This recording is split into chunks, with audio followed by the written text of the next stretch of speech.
Well, have you been watching the markets lately? If you have, you may need seasickness medicine because of all the ups and downs that we're experiencing. Steve Sexton from Sexton Advisory Group is joining us this morning. What is going on in the markets? Well, let's just run it down. First of all, we see that unemployment is not going in the direction we want.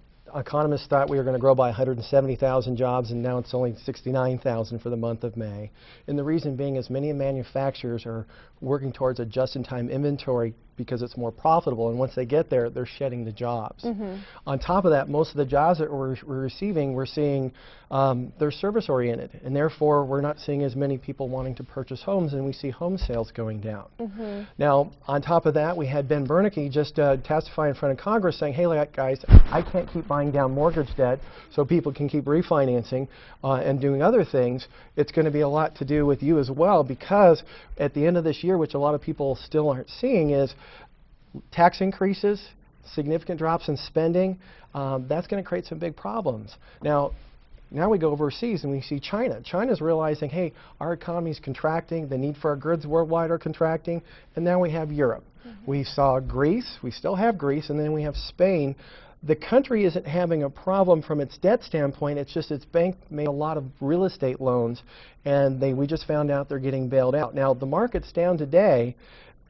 This bailout was supposed to be some good news, but they're still worried about Greece. Now, Greece is making a decision, hey, do I stick with the austerity or do I don't? And it looks like they're more likely going to be not, and they're going to move to the drachma. If they're going to move to the drachma, people are going to have a problem with that because banks are going to have loans default on. They're going to have to restructure things. It's going to cost the people a lot of money.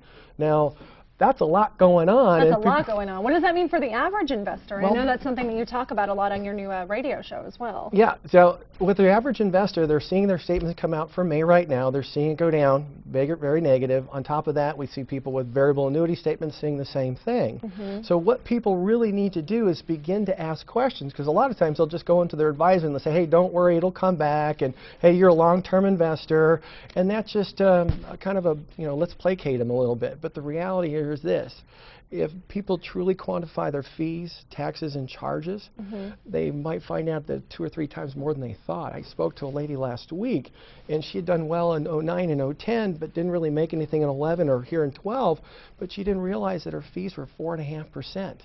And she thought she was going to average 8, but now she's realizing she's averaging 3.5. And I said, well, if you knew that before, would you have done this? She says, oh, no. And on top of that, we have the European community. You know what? There's many companies that are getting the revenue from the European community, and there's 17 countries there that are reducing their spending.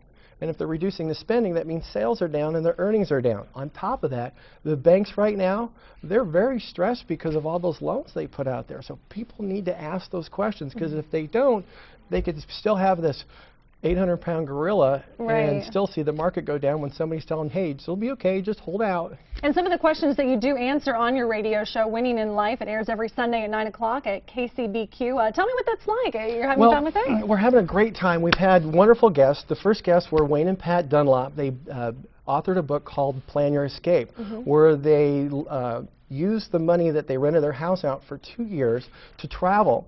And they went to 50 countries, 24 cruises, the whole shot. And now they're the top bloggers at the Huffington Post. We're going to have them back. We've had a number of charities on there. We just had a natural doctor by the name of Valerie Gersh. She's a 40-year certified natural doctor. She's also a specialist in holistic medicine, and she dispelled a number of myths and rumors about how all that works. And we got a lot of calls from that. This week, we've had a lot of calls about reverse mortgages. And we're going to have Owen Coyle. He runs Reverse Mortgage West, and he's going to dispel those myths. Now, I haven't always been a fan, but once I said, hey, I'm a fan, I got a lot of emails saying, hey, Steve, this is what it's done for me. So we're going to talk to Owen about that. Okay, so real quick before we go, I want to talk about your free workshops coming up June 19th and the 21st. The information is there on your screen. Steve, thank you so much for coming. Thank you. For more information, as always, head to our website at san diego6.com and just click on San Diego Living.